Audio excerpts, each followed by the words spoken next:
just interesting birds and Oregon natives. I work with 12 different galliforms, the chickens of Oregon, the various chickens of Oregon. Of course, not all of those are native to Oregon. Probably about 2/3 of them are.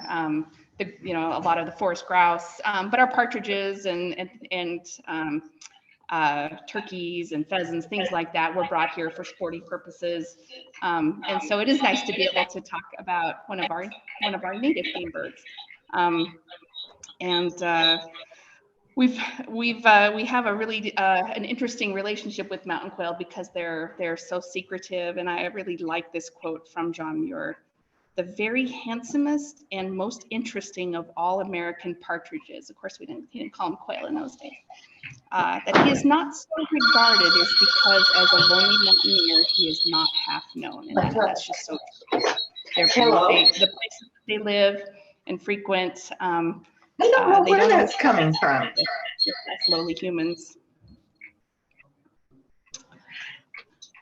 Isn't that a great picture? So yeah, I'm just a quick overview. You guys are birders, and you probably know more about mountain quail than I do, and know what they sound like. And but just as a review, we really, honestly, compared to a lot of other birds, we don't know that much about mountain quail. Just again because they're really hard to study. They are sexually monomorphic, so the males and females look very similar. The male might be slightly larger, and in some subspecies, his top knot's a little bit longer. So you see how the top knot's different than a California quail, in that it's straight and it kind of points forward versus the question mark. And there's other obvious differences between a mountain quail and a California quail. I always look for those rusty flanks with the white highlights. These birds are migrants in that they migrate seasonally from high elevations to low elevations. So they winter down low and they nest up high. And they really love steep, brushy country. So steeper the better, and early successional, post-logging, post-fire habitat. So very, disturbed young forest, will become a forest. But once the trees really start growing up, the mountain quail will move on. They like it young. And they also have a very close association with water, just like all quail do. And so if your water component is not there, these quail are not going to thrive, especially in Eastern Oregon. Some fun facts. I love this picture here. They have some funny behaviors. And again, there's so much we don't know about what their behaviors mean. They are the largest quail north of Mexico, largest quail in North America, not counting, there's some bigger ones in Mexico. I think some of the wood quail, not too familiar. Someone did a research project and figured out that energetically, it's more efficient for them to run uphill than to run or fly downhill. So they're just built for it. They're very, yeah.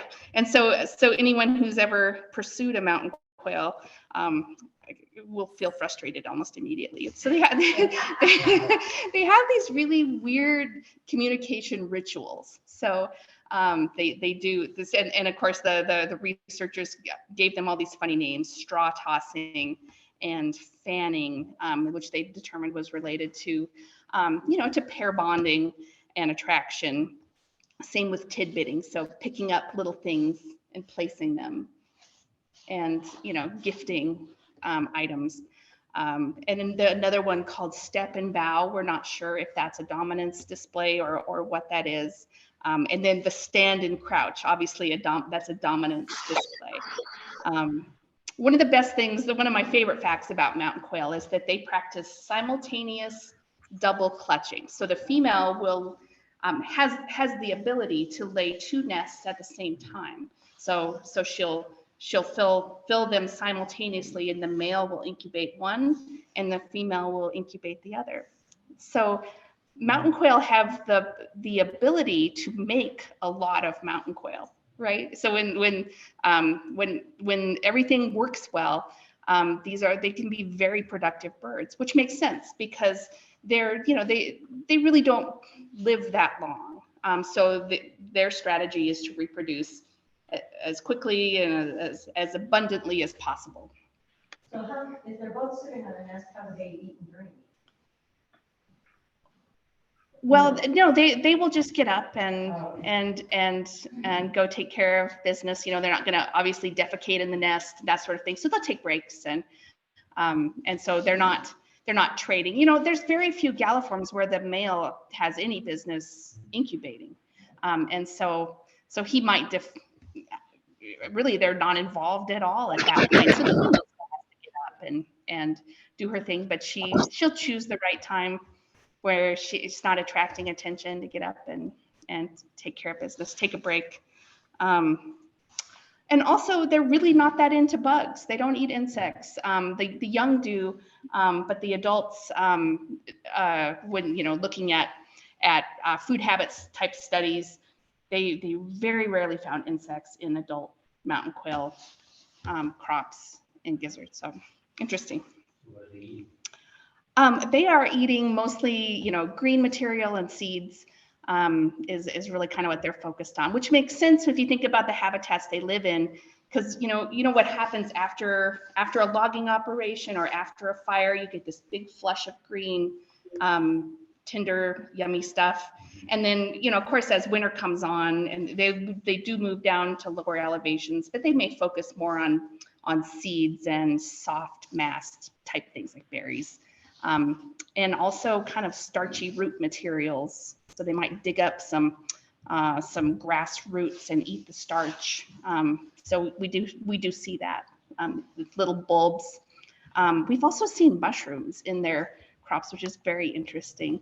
I don't know if it has any nutritional value for them or not, but so I'm going to talk about the range of mountain quail, and this is something that I've spent a lot of time thinking and talking about lately. So if it's not interesting to you, I apologize. But there's just a lot we don't know about the history of mountain quail. But this is what the Cornell Lab of Ornithology, based on eBird data, says the current range of mountain quail is or could be based on some habitat modeling, as well as eBird observations. So there's several different subspecies of mountain quail. Most of them are in California. Supposedly we have 2 subspecies here in Oregon. So the more coastal west side mountain quail is Palmary. Pictus is supposed to be our more interior bird. And there have been observations of mountain quails since the pioneer days. But they were sort of in decline, if not completely extirpated from most counties in Eastern Oregon sometime in the mid previous century. So in the 1940s and 50s. And it's probably because we were not treating our riparian areas very well in those days. And so that there's no proof of that's why we lost our mountain quail, but it does seem like, it's a very specific habitat that they're tied to. And we were not protecting those areas, especially on public land. And anyway, so our riparian is in better shape now than it was then, certainly. And there was even a petition to list mountain quail in 2003, and I don't remember if ECAS was involved in that, but there was a litigious fellow that that tried to get them listed, but that was a good thing in that I think that sparked the work to bring our east side mountain quail back. And so there is, like I said, there is debate about whether east side mountain quail are native or not, or were they translocated very early in Oregon's history, and we just don't have the records to say yay or nay. So, for example, over in Idaho, they have found pictographs of mountain quail, and they found bones in a cave in central Idaho. But those are more, more central. The Snake River birds, we're not sure, because the Nez Perce don't have a word for quail, and that seems fairly definitive that surely in their history they would have bumped into a quail if and so they kind of think that mountain quail were introduced at least to their area. So that's interesting, but the observations do go back to the 1900s. Pioneers saw lots of mountain quail in Baker, Malheur, Wallowa County, Lake County, but we do know that translocations were attempted. We just don't have a whole lot of details. So that was in the early 1900s up into the 1950s, and the Game Commission, as it was called in those days, did do some translocations. And Dr. John Crawford, who was really kind of the game bird guru from OSU for a very long time, very knowledgeable, his opinion was that they were not native to Eastern Oregon. Of course, when I say Eastern Oregon, I'm really kind of referring to the Blue Mountains and the Snake River population, not so the Klamath. Those birds, I do believe, were native. And I'm not sure if I've developed an opinion yet or not. I've been thinking about it a lot, but I think that some of our modern genetics techniques maybe would help shed some light on it. Of course, we've still been moving mountain quail around a lot, so everything's mixed up now. So here's an old range map. So this is where Jonsgaard, when he published Grouse and Quails of North America, said this was the historic distribution of mountain quail. And again, by the 50s, it didn't look like that. And so when the translocations, or when prior to the idea of restoring those populations, this is what our range map kind of looked like. There probably were some scattered but unknown populations in Eastern Oregon, but right now what you see is in the 80s, we have the Snake River population, and then we have kind of this Western Oregon Coast Range and Cascades, and just some remnants that didn't really make the range map. And then this was post-restoration. So this was a 2006 range map. And I'll provide something with a little bit more detail. But you can see that the effort to bring mountain quail back to Eastern Oregon really was successful. So spend a little bit of time talking about that project next, and how it went, where we're at now, and our plans going forward.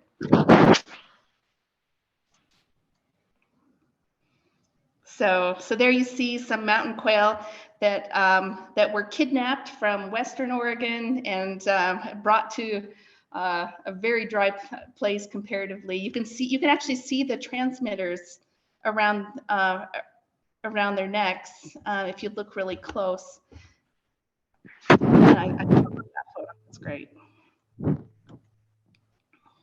And like I said, the riparian areas in Eastern Oregon can be astounding, right? Do you guys recognize that place? Yeah, of course.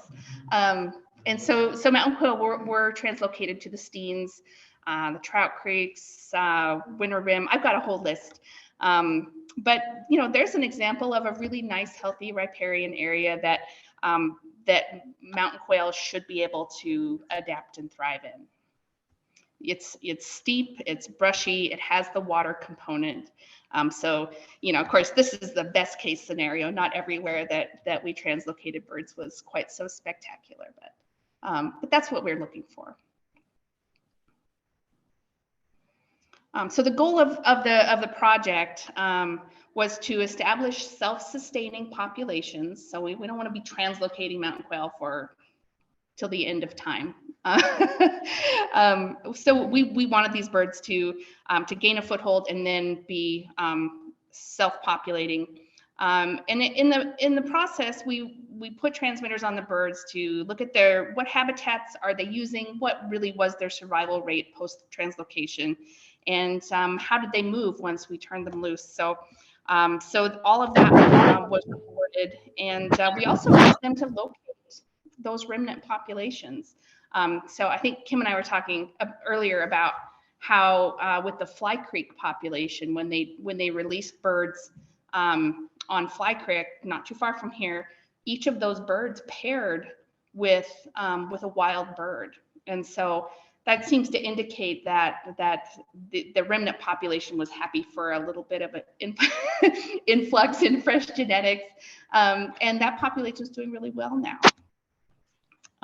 And then, this was also a great opportunity to develop protocols for translocating quail that are used in other states now, because we're not the only state that was interested in repopulating mountain quail. And so other states use, we were the guinea pigs in a lot of ways, and we figured out how to do it and do it successfully. So other states use our protocols now as they're working on their restoration. So most of the birds that are now in Eastern Oregon came out of Douglas and Jackson County, so Roseburg, Medford areas. We had a great contract trapper. His name was Jerry Wilson. He called himself, his business name was the Relocator, which I love. And he was just a savvy woodsman, and he was already out there bumping around in the forest anyway, and he was really good at capturing mountain quail. He used a kind of a modified treadle trap. And I wish I had one to show you. I wish I had a great picture of one. But he was very, very successful. And then those birds were moved to a holding facility, mostly Roseburg office built one. You can kind of see the pen down there at the bottom. And until we had enough birds gathered up for a release, put transmitters on them. So you can see in the middle picture, we had to actually draw blood to determine whether they were males or females, because obviously it doesn't make sense to turn all males loose, or and so we tried for a fairly even sex ratio with the birds that were released, and then off they went to Eastern Oregon, and some of them went to other states as well. So here's a list of all of the release locations, starting off in 1999 with the first one. But things really kind of started to pick up steam in 2001. And the last release was in 2017. And the grand total of birds that were captured and released was over 2,500, which in reality is not a huge number. I have a similar talk that I give about the establishment of chukar partridge in Oregon, and to establish the Steens Mountain population of chukar, it took something like 30 to 40,000 birds, because they were all pen raised. They all came from game farms, and they just saturated the predator population, and they threw a lot of spaghetti at the wall, and eventually it stuck. And now we have chukar. But those, I think, now we know that using wild birds is a heck of a lot more successful than using pen raised birds.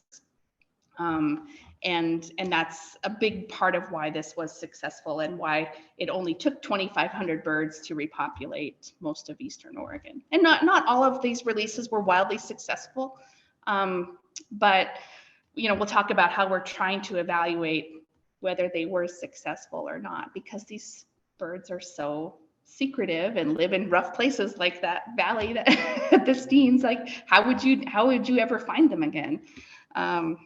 So that's the sum total of the effort there, which it is impressive, and something to be proud of. And so it looks like about half, a little less than half of those birds carried VHF radios. Here's some pictures from the field. So the bird on the top is doing the broken wing thing. So she had a nest and was trying to draw the observer away. So pretending to drag a wing. Yeah. And there's one of our observers with the receiver trying to pick up a location on a bird. And then we had a lot of birds use, we call them rock nests. And it's a pretty nice little spot, you know, to regulate thermally, and so that was not uncommon to see something like that. It's very Eastern Oregon, so it's obviously they adapted.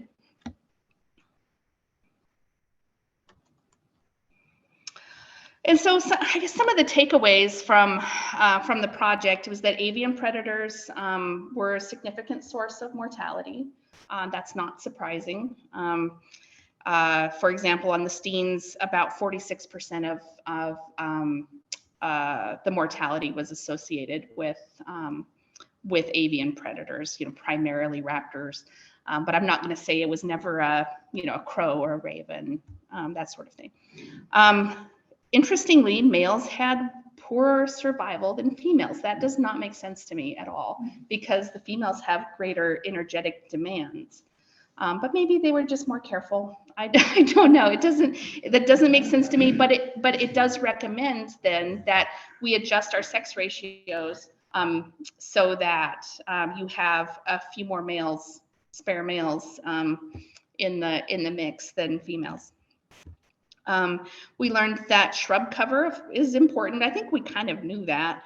But we figured out what the ideal nesting cover was, which was, shrubs that were about 1 meter tall and that had about a quarter of that was canopy cover.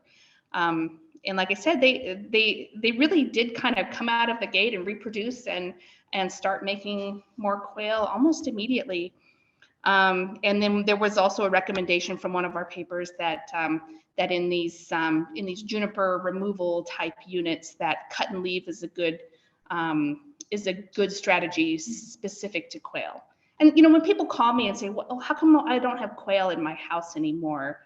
That's something that I will tell them. I don't tell them to cut their junipers down necessarily, but what do your brush piles look like? And that's really an important kind of quail habitat. It's protective. So yeah, you can see, can you guys tell what's happening there at the bottom? It's like a coyote scat with a transmitter coming out of it. So I guess it was still working. It went all the way through. Yeah, so there was some of that. Yeah, exactly. So then the question is, was all of this effort successful or not? And like I said, these are very remote habitats and secretive birds. So how do we figure out whether these were, whether these translocations were worth the time and effort? And so we really had to kind of reach out to citizen science, the birding community, as well as professional and retired biologists, people who are out in the field. And we made, and we continue to make a strong effort to collect all observations of mountain quail in Eastern Oregon. And so, yes, we glean data from eBird. Yes, we glean data from Breeding Bird Survey, Christmas bird counts, whatever we can find. But we also have our own form, and we do, people who know will email us their Eastern Oregon mountain quail sightings. So this is an example of us, soliciting. It's got my predecessor's name on it, Dave Badeau. I don't know if you guys ever knew Dave, but he was a great biologist, and I still talk to him all the time. He's living his best life. So this is an example of an ad in the hunting regulations. So reminding people that mountain quail and California quail look different. Also, we're collecting observations. But it's important as a hunter to know the difference, because they have different bag limits. So again, just trying to gently remind people that It's not, they're not all California quail. So here's kind of a neat map from prior to translocation, some of the historic and observations that were out there and populations that were supplemented. And then, oh, this has a little bit of, oh, okay. And then this was, more a range map from a little bit more recent times of density of observations. So obviously the Blue Mountains are very important, the Wallowas, but also Klamath and Lake County. Notice there are no observations in the Steens or the Trout Creeks. That doesn't mean the birds are not there. And we have had a few sightings recently there. It's just so remote. So this is what our mountain quail database looks like today. And it's a little bit hard to kind of piece together, but the darker the dot, the more recent the observation. And so you can see that in the Steens, and I don't have the Trout Creeks one in there yet, but that's what it looks like today. So all of the effort to try to gather observations all goes in a database, and here it is. This is kind of how we're judging the success of the project. And to me, it looks like it's working, but we do need to continue to monitor these populations to see if if continued supplementation may be required for those that really didn't do well, or again, fresh genetics can do a lot. So that is the product of a heck of a lot of work. So the mountain quail are a game bird, and so that means that they can be harvested.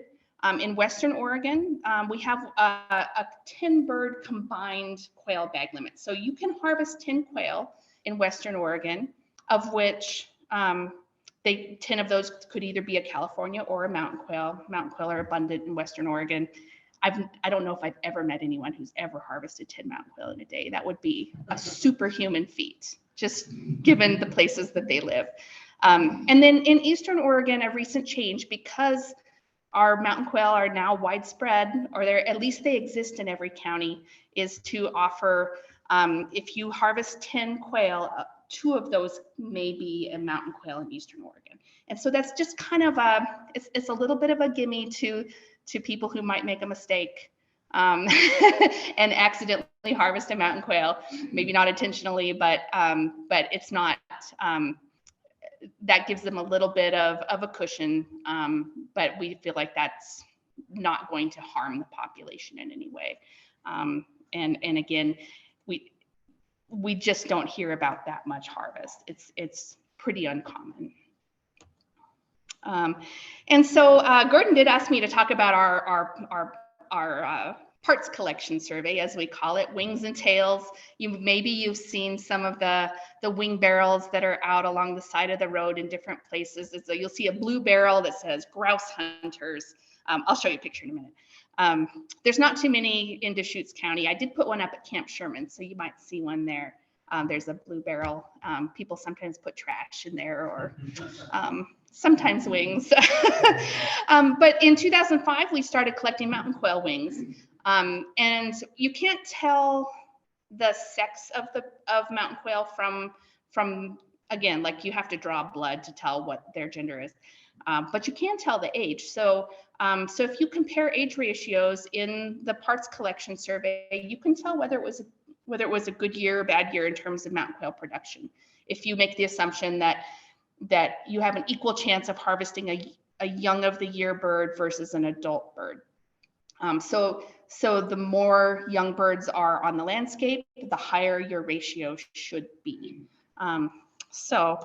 Like for example, last year, we had 51 mountain quail wings submitted statewide, and there were 34 immatures, 17 adults. So that gives us an age ratio of 67 to 33. So that tells us something about the population. And we do the same thing for forest grouse. It's an order of magnitude more wings and tails that we get for forest grouse. That's what the wing barrels look like. And so you may see them around, and it's kind of a neat opportunity. If you were ever interested, you can see us all gathered at the Roseburg office, sorting through stinky forest grouse wings. If people put them in paper bags, they're fine. If people put them in Ziploc bags, it's usually not a good situation. So that's obviously that's a rough grouse there on the left, and all these smiling faces. We do it before lunch. And it's a great time, actually. And there's a lot that you can glean from a forest grouse wing. So getting to the end of my presentation here, and I'm happy to answer questions. How can you be involved in these things that we talked about tonight? So continue to log your mountain quail sightings on eBird if that's something that you use. If you're not an eBirder, that's fine. You can email your sightings to odfw.info or to me, because they just forward them to me anyway. If you happen to be a hunter, make sure you put those wings in the barrel. And you guys are very welcome to come volunteer at a wing bee sometime. We do one in LeGrand and we do one in Roseburg. And if you just really want to get your hands dirty, it's a great time. So that's one of the fun things that we do. So with that, I'm going to wrap up my talk. I feel like we covered a whole lot of territory. Maybe you guys have questions, but this is a project that we're really proud of here in Oregon, and we hope to continue to make sure it's successful. And I feel like I had a slide that, oh, here we go, that all of the different organizations that were involved in funding the Mountain Quail Translocation Project. I mean, 1,100 transmitters is not cheap. and we had the contract with the trapper and hiring technicians each summer to follow these birds around. So it really was quite a team effort, and all of these entities were critical to its success. What's the bottom? Quail Unlimited, which doesn't exist anymore. Yeah. So there is now Quail Forever, which is now part of Pheasants Forever, Quail Forever, Pheasants Forever. QU, I think they became financially insolvent. That maybe they funded too many mountain quail projects. I don't know. Do you guys have any questions? Yeah. I've seen quail since the 70s on the South Fork of the John Day at the falls. I mean, they're common there. I mean, if you get up in the morning, they're coming down to the water. And, is that a normal place that they've been counted? Let's see. Why don't I pull up that map and you can tell me? So let's see. All right. Can you pick out on there kind of approximately where? Are you familiar with the South Fork? I'm not sure exactly where you're talking about. Right, but you know where Diego is? Yep. Okay, that's the South Fork where it comes in, and you go up to So Field Peak or Prairie City. Prairie City. Prairie City's on the main fork. Okay. South Fork is, I forgot the name. Anyway, it goes up. So it goes if you north drive from the there. Lina Highway, you can take a left and go right down the river. Okay. And halfway down is the falls, and Okay. I got involved with it because the trout above the falls are completely different than the trout below the falls. Okay. Interesting. No, I didn't know any of And it's a this. steelhead below the falls. Okay. That's where Deer Creek comes in. Okay. And anyway, it's really a good birding area just because it's ponderosa going into a dry habitat. And so you've got, It's a transition zone. yeah. Yeah. You know, I've seen them 4 or 5 different times. I don't Okay, go there excellent. that often, but Yeah. Excellent. there's a good swimming pool right by. Okay. I will definitely look that up on our map and see what we've got. It's a really pretty area. Yeah. And Now I want to go see it. wild horses there too. Yeah. So, Not always the kindest on riparian areas, but well, you can see the poop. the stud pipes. On the Yes. river. Yeah. Thanks for that. I will definitely check that out. Okay, I got a question here from Claire. Where are the 2 dark dots in central and northern Deschutes? The two dark I dots. guess would be Oh, names. okay. Good question. The one in northern, I don't have the database with me, so I couldn't say for sure. That is interesting, that one in central Deschutes. And of course, you know, we are going, this is citizen science, and so sometimes maybe not all these points are accurate. So it's really the clusters of points are the ones that are, you know, that are important. And so the outliers are ones that need further confirmation. And so maybe in this case, those ones in Deschutes County really could use some further confirmation. What would be up there? That what's up there in the corner, the northeast corner of Deschutes? I think that would be what the central one. Yeah. Going east to Sisters. Route 20 is going up this way, right? So it would be north of That'd be great. That's all reviewed. Would it be? Could be. Well, they planted turkeys back in the day. Yeah, that's true. That's true. So yeah, I think that's a really good point, that some of these outlying points definitely would require some further confirmation, because again, we're gleaning from lots of different sources. So people say it was a mountain quail, it doesn't always mean that it is. How old do they live in the wild? The average, well, if you were just to average, and of course, all we really know is about translocated birds that are wearing radio collars, a year and a half. And so they don't have a whole, that's the average. That doesn't mean that they can't live to be 3 and 4 years old. But mostly quail don't live that long. Lots of things like to eat them, and there's lots of reasons to not be able to make it if you're a quail. So yeah, that's about the average, is a year and a half. So they don't have a whole lot of time to get it done. I've got a question. This is a big and significant project. How does something like that get started, and how do you keep it going? Yeah. Well, I do think that the listing petition probably was, you know, kicked things over the edge. Like, it was known that that we were losing our east side mountain quail, and those populations were really just remnants.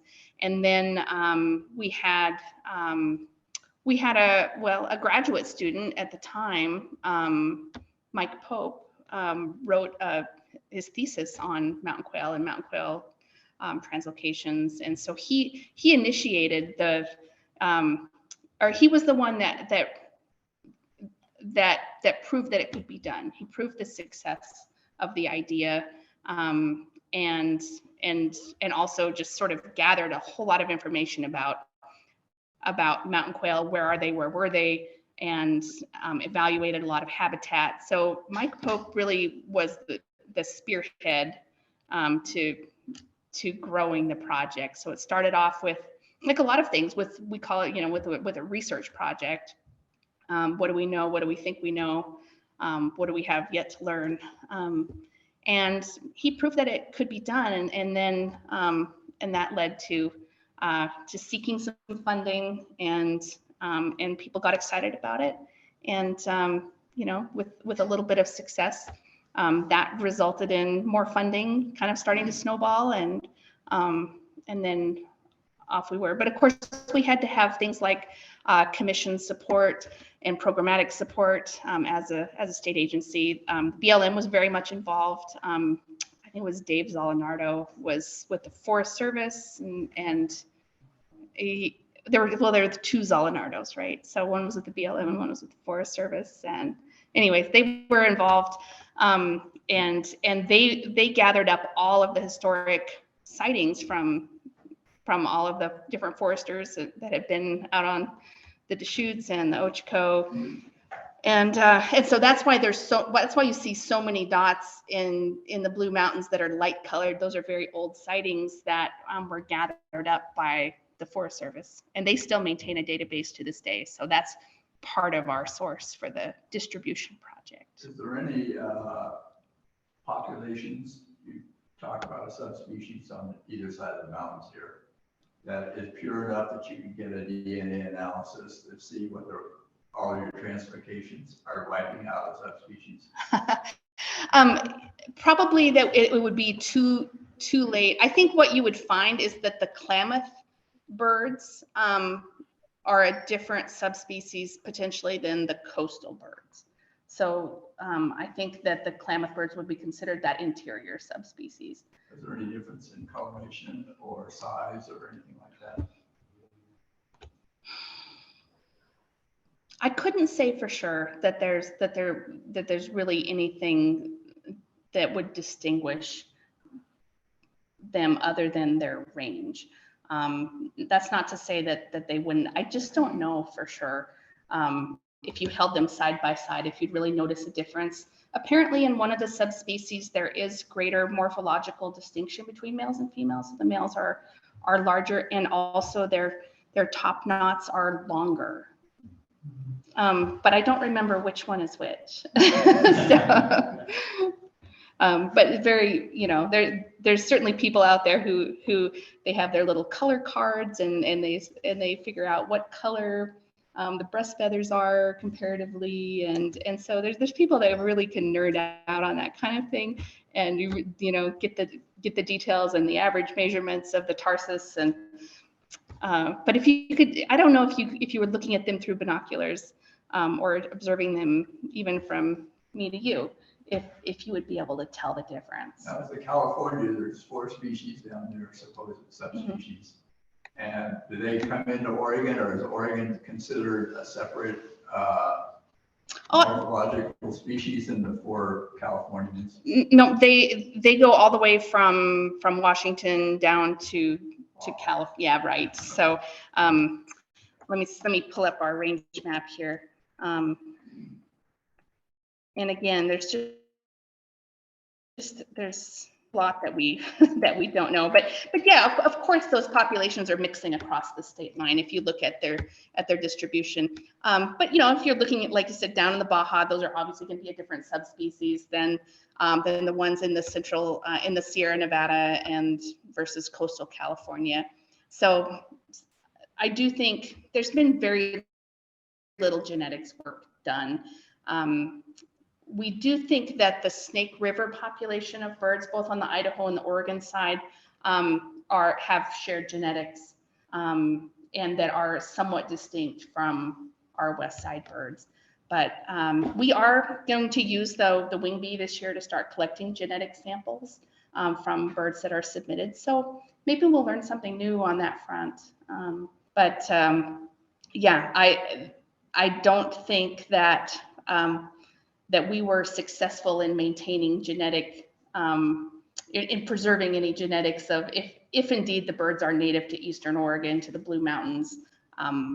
No, I don't think that we were successful in preserving those genetics necessarily, because they were mostly gone. Yeah. You preempted a little story that I was going to tell, but I can corroborate. Okay. In 2007, when we brought 90 of them over to the scenes, and we lived there then, 60 of them were radio collared, and I got to help them turn them loose. Anyway, a few days later, a young lady named Jamie came over with the antenna, and so you know the story probably. Well, not necessarily, but I know who Jamie is. Yeah. So she's up in a really rough place. She gets the signal, and she's up on a rough cliff in the Steens, and she's following it, and then it stops.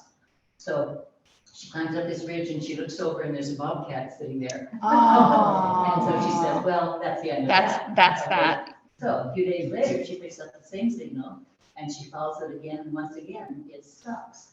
And so she finds it, and there's the radio in the stack.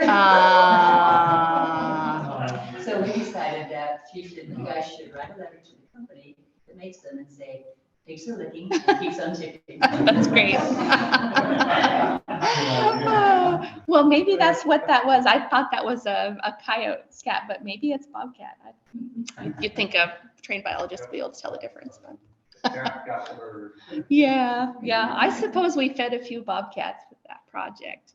I'm positive, and that's really, I think maybe that's the crux of being successful with translocation projects is sort of saturating that predator contingent to the point where you'll have some escapees that are particularly savvy.